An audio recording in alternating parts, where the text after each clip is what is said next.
ಎಲ್ರಿಗೂ ನಮಸ್ಕಾರ. ನಮ್ಮ ಅಡುಗೆ ಚಾನೆಲ್ಗೆ ಸ್ವಾಗತ. ಇವತ್ತಿನ ವಿಶೇಷ ಕೇವಲ 5 ನಿಮಿಷದಲ್ಲಿ ಸಖತ್ ಸಾಫ್ಟಾಗಿ ಮೃದುವಾಗಿ ಟೇಸ್ಟಿಯಾಗಿರೋ ಅಂಥ ರುಚಿಕರವಾಗಿರೋ ದಿಢೀರ್ ದೋಸೆ ರೆಸಿಪಿ. ಟ್ರೈ ಮಾಡಿ ಒಂದು ಸಲ. ದೋಸೆ ಹಿಟ್ಟು ಇಡ್ಲಿ ಹಿಟ್ಟಿಲ್ದಿದ್ದಾಗ ಟ್ರೈ ಮಾಡಿದ್ರೆ ಹೆಲ್ಪ್ ಆಗುತ್ತೆ, ಉಪಯೋಗ ಆಗುತ್ತೆ. ಮೊದಲನೇ ಸ್ಟೆಪ್ಪಲ್ಲಿ ಬಟ್ಲೆ ತಗೊಂಡಿದ್ದೀನಿ. ಅರ್ಧ ಗ್ಲಾಸಷ್ಟು ಅವಲಕ್ಕಿ, ಗಟ್ಟಿ ಅವಲಕ್ಕಿ, ಪೇಪರ್ ಅವಲಕ್ಕಿ ಯಾವುದಾದ್ರೂ ಪರವಾಗಿಲ್ಲ. ಪೇಪರ್ ಅವಲಕ್ಕಿ ಉಪಯೋಗ ಮಾಡಿದ್ರೆ ಅರ್ಧದಿಂದ 3/4 ಗ್ಲಾಸ್ ಅಷ್ಟು ಹಾಕ್ಕೊಳ್ಳಿ. ಗಟ್ಟಿ ಅವಲಕ್ಕಿ ಉಪಯೋಗ ಮಾಡಿದ್ರೆ ಅರ್ಧ ಗ್ಲಾಸ್ ಹಾಕ್ಕೊಂಡ್ರೆ ಸಾಕಾಗುತ್ತೆ. ಅವಲಕ್ಕಿನ 1-2 ಸಲ ಚೆನ್ನಾಗಿ ತೊಳಿಬೇಕು, ಕ್ಲೀನ್ ಮಾಡ್ಕೋಬೇಕು. ಅವಲಕ್ಕಿನ ತೊಳೆದಿದ್ದಾಗಿದೆ, ತೊಳೆದಿರೋ ನೀರನ್ನ ಸಂಪೂರ್ಣವಾಗಿ ತೆಗೆದಿದ್ದು ಆಗಿದೆ.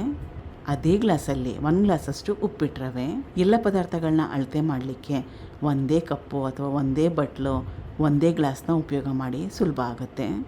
ಚಿರೋಟಿ ರವೆ ಆದರೂ ಕೂಡ ಪರವಾಗಿಲ್ಲ, ಆದರೆ ನಾನು ಉಪಯೋಗ ಮಾಡಿರೋದು ಉಪ್ಪಿಟ್ಟು ರವೆ. ಅದೇ ಗ್ಲಾಸಲ್ಲಿ ಅರ್ಧ ಗ್ಲಾಸಷ್ಟು ಅಕ್ಕಿ ಹಿಟ್ಟು, 3/4 ಗ್ಲಾಸಷ್ಟು ಹುಳಿ ಮೊಸರು ಸ್ವಲ್ಪ ಜಾಸ್ತಿನೇ ಹುಳಿ ಬಂದಿತ್ತು, ಅರ್ಧ ಗ್ಲಾಸಷ್ಟು ನೀರು ಕಲಿಸ್ಕೋಬೇಕು ಚೆನ್ನಾಗಿ. ಮತ್ತೊಮ್ಮೆ ಸುಮಾರು 1 ಗ್ಲಾಸಷ್ಟು ನೀರು, ಟೋಟಲ್ಲಾಗಿ 1.5 ಗ್ಲಾಸಷ್ಟು ನೀರನ್ನ ಉಪಯೋಗ ಮಾಡಿದ್ದೀನಿ. ಇದನ್ನು ಸುಮಾರು ಒಂದು 5-10 ನಿಮಿಷ ರೆಸ್ಟ್ ಮಾಡೋಕ್ಕೆ ಬಿಡಬೇಕು. ಸಮಯ ಇದ್ದರೆ ಅರ್ಧ ಗಂಟೆ ನೆನೆ ಹಾಕ್ಕೊಳ್ಳಿ.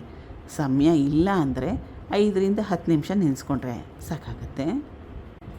ಸುಮಾರು ಒಂದು 10 ನಿಮಿಷ ಆದಮೇಲೆ ಎಲ್ಲದಕ್ಕೂ ಮೊದಲು ಒಂದು ಸಲ ಚೆನ್ನಾಗಿ ಕಲಿಸ್ಕೋಬೇಕು. ಮತ್ತೊಮ್ಮೆ ನೀರಾಗಲಿ ಮೊಸರಾಗಲಿ ಹಾಕೊಳ್ಳೋ ಅವಶ್ಯಕತೆ ಏನಿಲ್ಲ.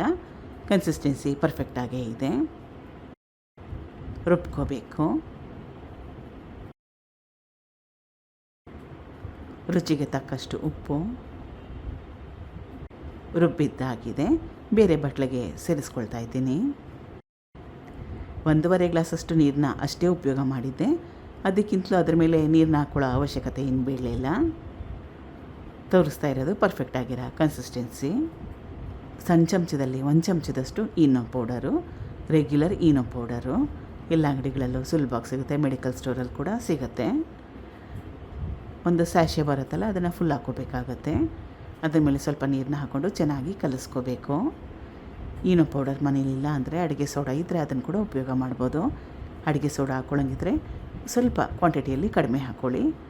1-2 ಚಿಟಿಕೆ ಅಡುಗೆ ಸೋಡಾ ಹಾಕ್ಕೊಂಡ್ರೆ ಸಾಕಾಗುತ್ತೆ. ಈನೋ ಪೌಡರ್ ಹಾಕ್ಕೊಂಡ್ರೆ ಏನಾಗುತ್ತೆ ಅಂದರೆ ಅದರಲ್ಲಿ baking powder, baking soda 2 ingredients ಇರುತ್ತೆ. ಪರ್ಫೆಕ್ಟಾಗಿ ಬ್ಯಾಲೆನ್ಸ್ ಆಗುತ್ತೆ, ಚೆನ್ನಾಗಿ ಬರುತ್ತೆ.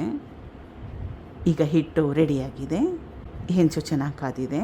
ನಾನು ಉಪಯೋಗ ಮಾಡಿರೋದು ನಾನ್ ಸ್ಟಿಕ್ ಹೆಂಚು.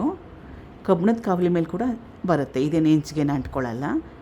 ಅಕ್ಕಿ ಹಿಟ್ಟು ರವೆನ ಉಪಯೋಗ ಮಾಡಿರೋದ್ರಿಂದ ಹೆಂಚಿಗೆ ಅಂಟ್ಕೊಳ್ಳೋದಿಲ್ಲ, ಚೆನ್ನಾಗಿ ಬರುತ್ತೆ. ಎಣ್ಣೆ ಅಥವಾ ತುಪ್ಪ ಅಥವಾ ಹಾಕೊಳ್ಳದೆ ಕೂಡ ಮಾಡ್ಕೋಬೋದು.